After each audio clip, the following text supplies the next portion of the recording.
All right, welcome back. Manus with you here on this part 3B of our single-handed kettlebell work, all right, or progression, however you want to label that as. We just left off with the kettlebell squat clean press, thruster.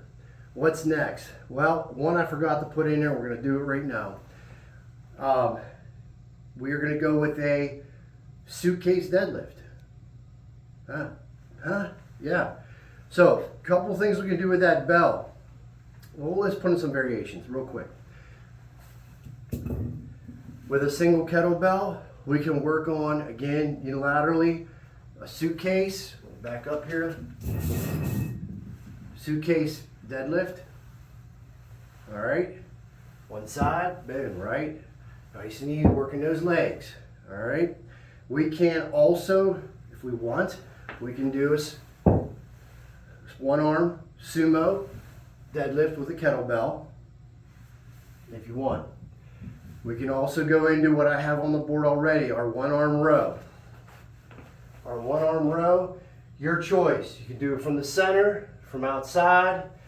You know, we can go strict with it from the inside up. We go on the outside leg. All right, bent row, right? Keep a little bend in the knees. Don't have to be like this strict. I mean, you can if you want. You're still going to get at the end of the day, the back is still getting engaged, so is the arm. Just like I said, you can also split leg it and boom, go inside real deep if you want to, while you rest this arm here on the opposing leg. All right, just to give you some balance. All right, boom. If you want to get, well, we'll do fancy later. So there's your one arm row. You can also, if you want, engage your renegade row. I have a feeling that might be a little bit tough for those that are new to the bells and haven't, or may not have developed the core strength to do those, because they do require some core strength with the renegade rows, but you got to start somewhere. 35 may or may not be sufficient. It depends on you. But the renegade row, let's make a little bit of room here. The long and short of it, in your plank position, out of it, you're going to row that bell. Now, you'll notice that my other hand's on the ground, so I can't be elevated enough to get a full extension. So it usually helps if you only have one bell, something to stack your hand up on to kind of allow this arm to fully extend. You can see my arm wasn't fully extended, right? Because this arm, my left hand was down too far. But the renegade rows are awesome. Love those things. So, one arm row, we talked renegade row, suitcase deadlift, sumo, one arm, all good exercises to employ. The next one, we'll wrap the big ones up here for the end of this video. We're gonna run through them right now. The snatch. The snatch is part of what I call the oligarch. You know, you have the swing, the clean, the press, the front squat, and the snatch. Those are the big dogs. Those are really the big exercises that encompass kettlebells today as we know it. But there is a plethora, as I'm showing you now, and even more kettlebell exercises that can be done. But there's always this fixation on, you know, certain movements. It's just the way it is. But it doesn't mean that they're the tits, man. Like, you know, snatch is cool until you snatch your arm off. You know, so you know what I mean. Snatch ain't for everybody, that's for sure. But it's a good one. It's a good one, and doubles are even better. So the snatch, and I'm going to shorten myself down again because I am going to smack the ceiling. But the kettlebell snatch is going to utilize our swing, our high pull, and then we're going to, at the same as we pull up, we're going to push through, right, through that handle to create our snatch. It's a movement it will take time to learn. It took me time to learn to snatch. When I was all, you know, bonered up for kettlebells, it took me a minute. The snatch was not, for some reason, took me a minute to get it down appropriately without hurting my shoulder, and just simply doing the movement the right way, so I could do it and complete the, you know, what was it, the Secret Service snatch test, right? 100 snatches, 53 in, you know, under 5 minutes, right? So anyways, stuff like that. So the snatch, again, you're going to swing the bell, go into your high pull. From your high pull, you're going to push through. The bell will land at the top, right here. And you can do, I've seen guys just simply throw it back down all the way, boom, right? And just throw it forward. Or I should say, let it fall forward. Okay? You can also turn this arm inside as you're coming down. And it's a quarter turn. And then we go back and punch it. Quarter turn, down, punch it. Okay? Now, watch this. There is another way to snatch. I've seen this on the European side of videos. I don't know what it's like out there now. I don't know how much popular it's gotten or if it's just been swept away. But you can snatch the bell. Doesn't include the punch through. Check this out. So we're going to go ahead and swing this bell. I'm going to do it facing you guys. Swing this bell. Watch how I just simply make a twist of my wrist. That was it. Oh, there it is.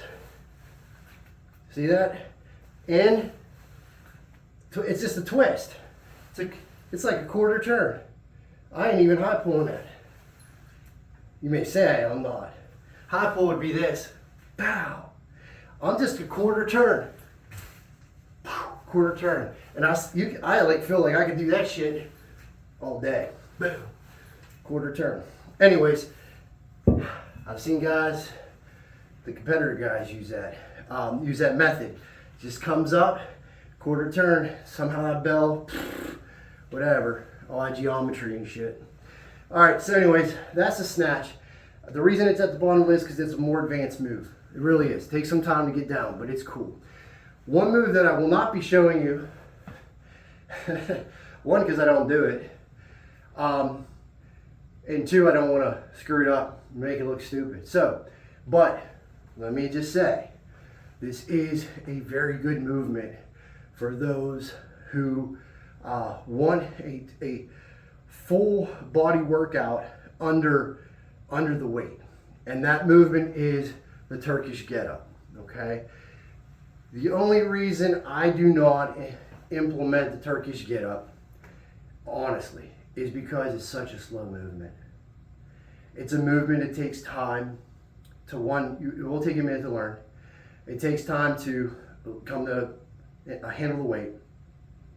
But it's a slow moving movement. So if I'm working out, I'm like this, man. And all of a sudden, like Turkish get-up to me is something we would do at the end if you're not already smoked. And if you're smoked, then you're going to be using a lightweight for a Turkish get-up. But the Turkish get-up is and I'll put it right in that category, it's a total bodybuilder, okay? So look that one up, learn that one on your own. I'm just not going to portray it because I don't want to, I'm just not going to. So, Turkish get-up. The next one is a windmill. The windmill, the kettlebell windmill, or the dumbbell windmill, is from the world of old school strongmen. This shit goes back years and years and years ago, both in Europe and America. This is nothing new. No one's reinvented it. The windmill is another slow workout. Its purpose, it was considered a circus trick to see how much a man or woman, predominantly men, could take a weight and keep it over their head while bending to touch the ground. I'm going to do a demonstration. I'm going to use my left arm, right side bend because my other side does not like me today. So the windmill, which you could say is a parlor trick, but it's really not. It's a strong trick and it's pretty interesting, but it's definitely not in my wheelhouse these days. But in order to do it, you've got to get the bell up first. So we're going to go with our swing into our clean, and we're going to push press. Once we're here, the goal is to touch the ground. All right, our eyes are going to go up to the bell. This hand is going to go to the ground. As we bend, our body contorts, we touch the ground, we come back up. All the while, the kettlebell stays above our head, centered as best as possible without going right or left. I will tell you right now, if you got shitty shoulders, you won't be doing this one. There's a lot of stress on the shoulder, but if you want to do it, do it. It's called kettlebell windmill, but it came from strongman when they were doing kettlebells and dumbbells. One more before we go. The upside down press. The reason I waited for now to talk about it is because it is a much control, balance, and you've got to have down the shoulders need to be ready to go for this. All right, you know, you've got to get to a point where you can control your 35-pound kettlebell in a way that it's upside down, so that weight is now on top. And I'll probably falter, so let's just be honest. All right, I might not. There's two ways to do the press. We're gonna start here. So what we're gonna do, let's just pick the easy way. Right, here we go. Boom. We're gonna clean it. It was a power cleaner. And from here, I'm going to use my left hand. I'm going to get it propped up because I'm just getting started, right? And we're going to go with that upside down press. From here, we're going to press the bell.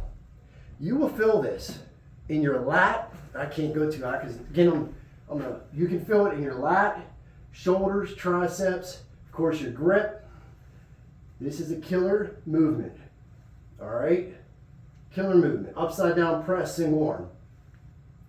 Now, you can, I feel, make it easier if we go into a swing. And if we take the swing, and it's kind of a variation, let's see if we can do this. Swing it, boom, come down, swing. So it's an upside down, almost like an upside down clean and press, right? Because the handle is down, boom. This movement here, I feel like it just, with the fact that we're moving and grooving, it's a little bit easier than if we're just standing still and then, you know, short on distance and then pressing. Dual-handed upside down press is a real treat, but doable. Anyways, that's it for today, for this third installment, 3B. All right. Hope they took away something from it. If you don't already know already, and if you already know it, then you can just throw this video in the garbage. All right, see you later.